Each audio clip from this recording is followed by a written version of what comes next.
I knew something was wrong the second I pulled into the driveway. My wife Emma, 8 months pregnant, exhausted but radiant, was sitting on the porch steps trying to calm our shepherd Bruno.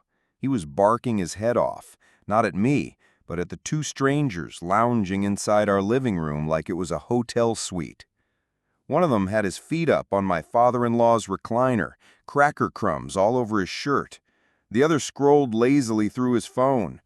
And on the porch doormat, where Emma's old farmer's market mat used to sit, was a brand new one. Stark black letters on beige. It read, "Order Restored," an HOA slogan. Except I'd never bought it. Then the knockoff sirens came. A dented Crown Vic with no plates pulled up, cheap blinking light bar wobbling on the roof. Two men stepped out, cargo pants, black polos, chest logos that read HOA Enforcement. No names, no badges, just wannabes in Halloween uniforms. "You're in violation of Section 14C, the skinny one barked, holding what looked like a duct-taped baton. "Immediate compliance required." Emma stood quickly, shielding her belly. Bruno's growl deepened. I stepped forward, my voice steady. "Who the hell are you?" Instead of answering, the skinny one lunged. He shoved Emma aside, hard.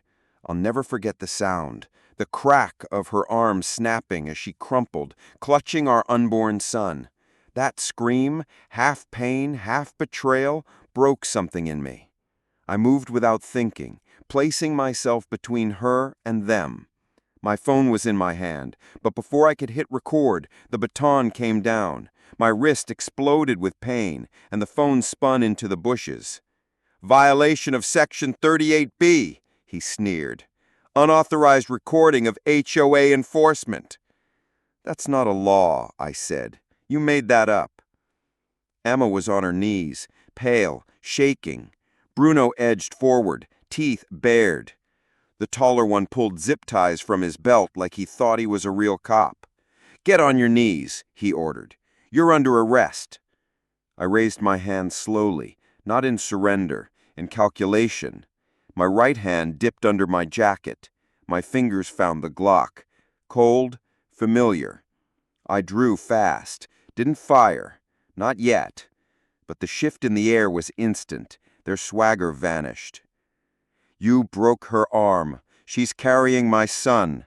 One more step and you lose your hand." The skinny one smirked.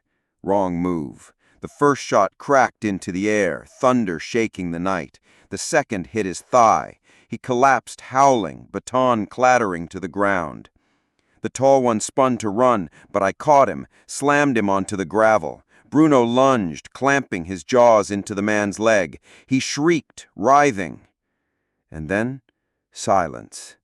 No more fake authority, no more swagger, just fear. I didn't kill them. I didn't need to. That gun wasn't about violence. It was about truth. By the time real sirens wailed down the street, I was crouched beside Emma, tying my torn shirt around her arm to stop the bleeding. She grabbed my collar with her good hand, eyes blazing through tears. "Tell the truth," she whispered. When the deputies arrived, hands hovered over their holsters, I placed my Glock gently on the ground. "They're not officers. They had no warrant, no ID. They hurt my wife." Procedure meant cuffs went on me anyway. But within minutes, dispatch confirmed both men had warrants in other counties. Extortion, assault, fraud. HOA enforcement, just a disguise. Weeks later, in court, I wore the same boots from that night, to remind myself of where I stood when I refused to back down. The imposters sat chained in orange jumpsuits. Their lawyer spun lies about miscommunication, but the doorbell cam footage ended that.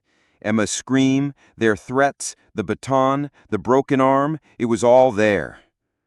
The judge's gavel fell. Guilty. 2 months later, in the glow of the fireplace, I held our newborn son Joshua. Emma sipped cocoa. Bruno snored at her feet. And for the first time since that night, I felt pride. Not in the shots I fired, but in the line I didn't cross. because I protected my family without losing myself. I kissed Joshua's forehead and whispered, "Never let anyone tell you who you are, not even if they wear a uniform. Badges can lie, rules can be twisted, but truth, the truth, is what you stand for when no one else does."